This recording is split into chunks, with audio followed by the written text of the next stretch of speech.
Welcome back to CIA Declassified.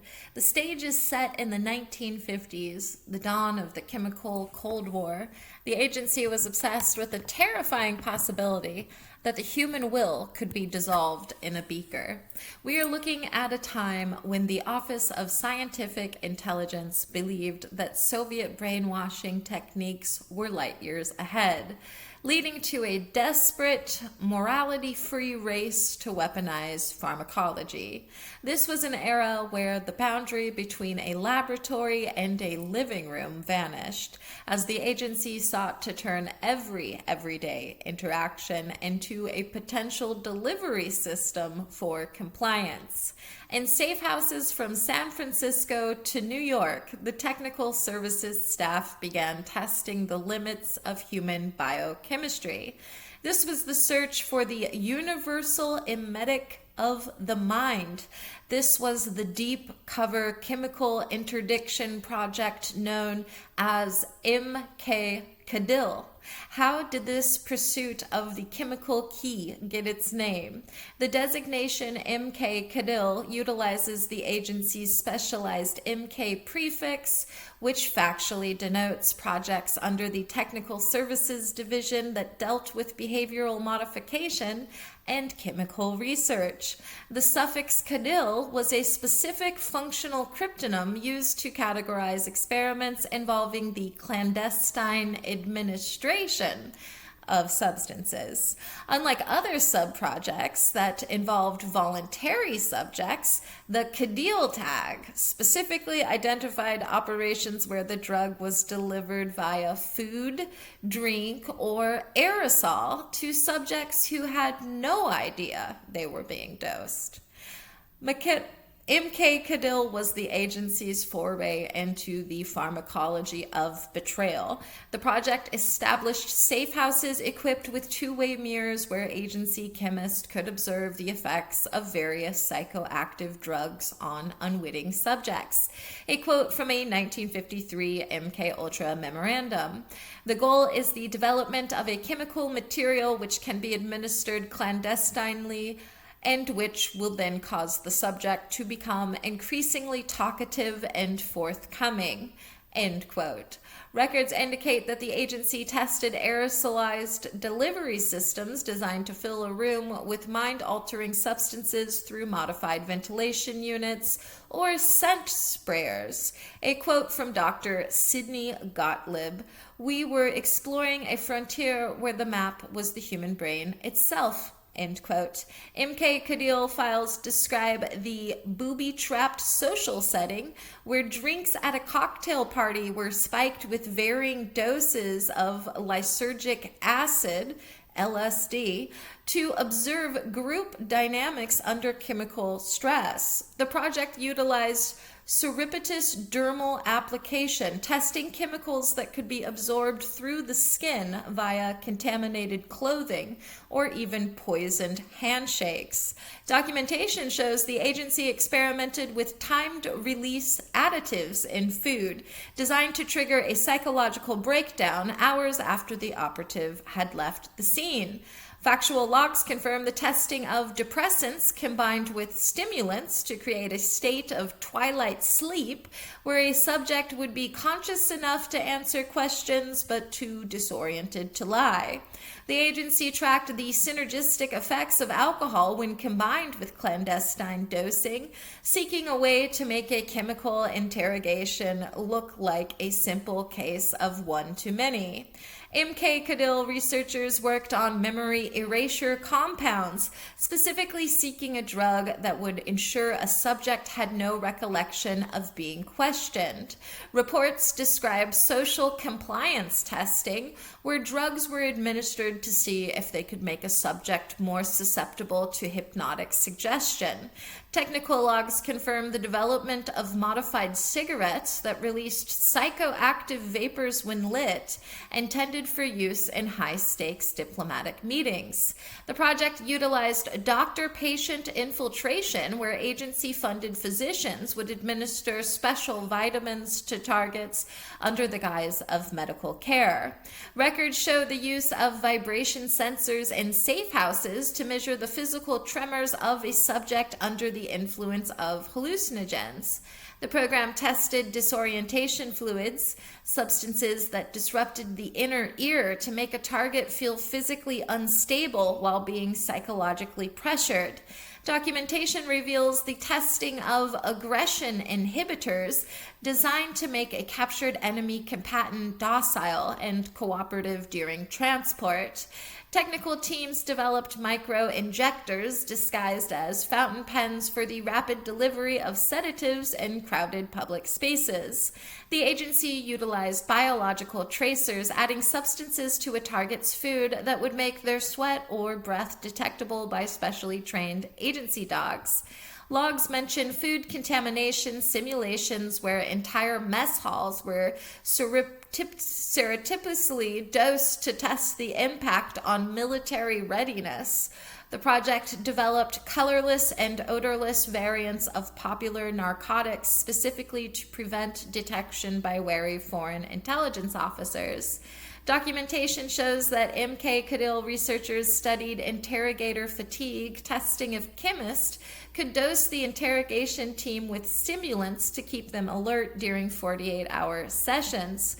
The agency funded research into plant-based alkaloids in South America, seeking natural truth serums that could not be traced back to Western laboratories.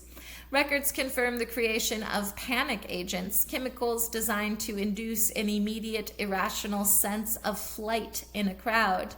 Technical logs describe chemical barrier testing, seeking substances that could make a target's skin permeable to other toxins. The program proved that sequential dosing, using one drug to lower defenses and another to induce talkativeness, was more effective than any single compound. The agency maintained mobile laboratories disguised as laundry trucks to provide immediate chemical support to field operations. MKCADILLE files mention environmental triggers seeking drugs whose effects would only activate when the subject entered a specific temperature or light condition. Documentation proves the agency tested speech impediment inducers, chemicals that would make a target's public address sound slurred or drunken to discredit them. Reports describe paranoia enhancers designed to make a target believe their own staff was plotting against them. The project utilized water supply vulnerability studies, assessing how many people could be affected by a single dosing event in a city's reservoir. Agency chemists developed gastric acid-resistant capsules that would only dissolve in the lower intestine, delaying the onset of symptoms by up to 12 hours. Records indicate the use of synthetic pheromones mixed with clandestine drugs to attempt to induce a state of instant trust or infatuation with an interrogator. The agency studied cross-tolerance between classes of narcotics to ensure that a target with a high tolerance for morphine would still be affected by synthetic variants. A quote from a 1957 Inspector General report. The risk taken in the clandestine administration of these drugs was justified by the potential for a total breakthrough in interrogation technology. End quote. Logs confirm the creation of dosed postage stamps where the adhesives contained a contact-absorbent hallucinogen. The program explored the use of hypersensitivity agents that would make a subject's skin so sensitive that the mere touch of a breeze felt like physical pain. MKCADILLE researchers developed a liquid amnesiac specifically designed to be added to wine, as the alcohol acted as a catalyst for the drug's memory-blocking properties. Records show that the agency experimented with drug-induced phobias, attempting to associate a specific chemical state with a specific visual trigger. The project documented Project Paperclip, chemists contributing to the refinement of high-purity psychoactive substances for clandestine use. Reports detail the use of mock interrogations where agents were dosed without their knowledge to test their ability to resist interrogation while impaired. A quote from a declassified 1955 memo. Ingestion is the only way to bypass the subject's psychological defenses and ego controls. End quote. Agency field kits included odor neutralizers to ensure that the chemical components of a truth serum would not be detected by a subject with a keen sense of smell. Logs reveal Operation Midnight Climax, where prostitutes were used to lure subjects to safe houses to be dosed with LSD under the MKCADILLE protocol. The agency studied the metabolic half-life of substances to ensure they would be undetectable in a standard autopsy if a subject accidentally overdosed. Technical teams engineered dissolvable microdots that could be dropped into a carbonated beverage without creating a visible fizz or residue. Documentation shows the agency analyzed the cultural dietary trends of various nations to determine the best food vehicle for mass dosing in specific regions. When we look at the declassified MKCADILLE manifest, there are some really heavy redactions in the areas that are titled long-term passive compliance via utility integration. That specific file contains some of the highest density of blackouts in the entire MKULTRA archive, specifically regarding the financial ledgers for substance procurement. Why is the agency hiding the results of these wind studies?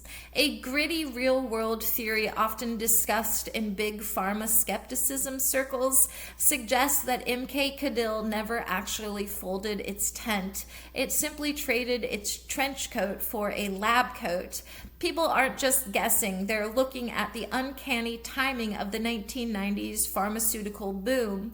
The whisper is that the passive compliance blueprints were handed over to the titans of the drug industry to facilitate mass compliance through antidepressants. They speculate that certain common medications like SSRIs or food additives are just MK light, keeping the population a few degrees away from true rebellion. If you hang out in the classic conspiracy corners, you'll hear a story about city plumbing that links back to Cold War rumors. This theory posits that the redacted sections have to do not just with secrets, but also the long-term effects of sodium fluoride. The story goes that major reservoirs already have the dosing ports installed, left behind by the agency, serving as a delivery system for mind-numbing agents under the guise of dental health. Whistleblowers and skeptics have long gossiped that those blacked out pages hide the names of corporate partners, like the Eli Lilly Company. They speculate that the agency has golden shares in global pharma, ensuring that the latest anti-anxiety wonder drugs have a backdoor receptor. The rumor is that during a crisis, a specific frequency or catalyst could be used to turn a calming pill into a compliance switch for the masses. There is a high-tech legend floating through the hacker scene about smart dust and aerosolized nanobots. Some believe the redacted technical specs describe biodegradable sensors developed during the latter stages of MKUltra that sit in the lungs dormant. The theory suggests these were developed to allow for remote control of human emotion through localized radio frequency triggers, effectively weaponizing the air that we breathed. In hushed fringe debates, a theory persists that the agency found a way to suppress the reptilian brain to eliminate violent resistance. The gossip is that the redactions hide a surgical dosing capability that targets the amygdala. That's the part of your brain that basically has all of your fear responses. People wonder if the blackout exists because the government doesn't want anyone to know they can chemically target the centers of the brain responsible for fight or flight, creating a perfectly docile populace. And lastly, one of the more haunting rumors is that the blacked out pages describe artificial nostalgia and screen memories induced through chemistry. Speculators believe the agency mastered a way to use chemistry to make you remember things that never happened, to cover up alien abductions or black ops sightings. They gossip that by 2026, this is how high-level cover-ups are maintained, not through silence, but by chemically grafting a false, mundane memory into the witness's synapses. Was MKCADILLE a success? Tactically, it was a chemical quagmire. While the agency developed hundreds of new compounds, they discovered that human biochemistry is too varied for a one-size-fits-all truth serum.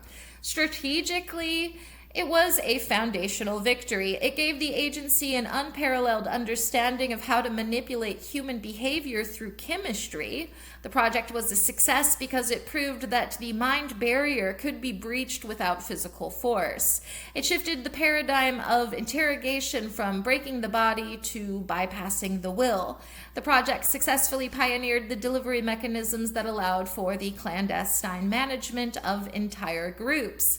It was a success that birthed the modern era of psychopharmacological control. The project also succeeded in creating a permanent bridge between the intelligence community and the pharmaceutical research industry, ensuring that the two would grow in lockstep. Furthermore, it proved that the most effective form of security is the manipulation of the subject's internal biological state, making resistance a chemical impossibility. It established that the agency could reach into a person's very bloodstream to enforce silence.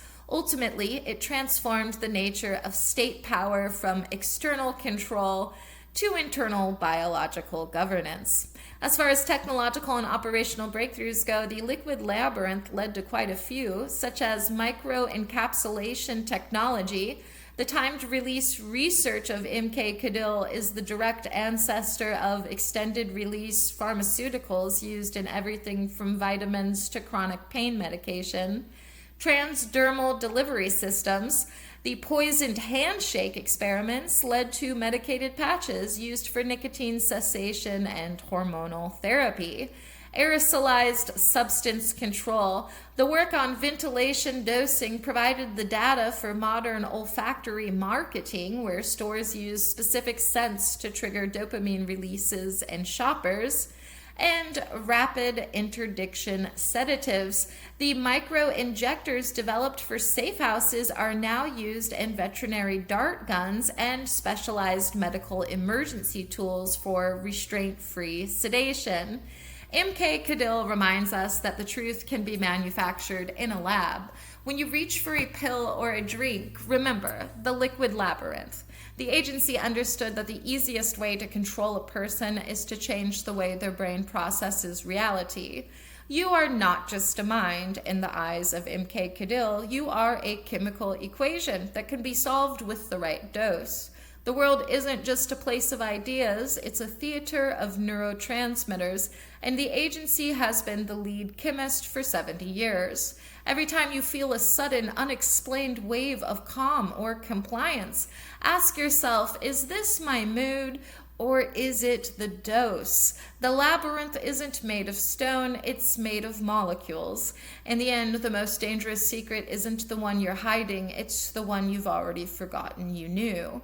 Your very perception of self is a delicate chemical balance, and someone else has the recipe. The walls of your mind are only as strong as the last molecule you ingested. The boundary between your personality and a laboratory compound has been erased. We are all living in the wake of a chemistry set that never really went back into the box.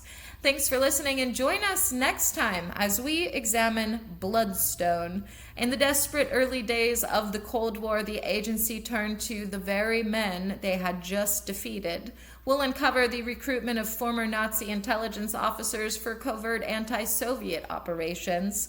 This operation, designated as a special interest recruitment policy, fundamentally reshaped Western intelligence. Speculation suggests suggests that the deep state networks of today are still managed by the generational lineages established under Bloodstone.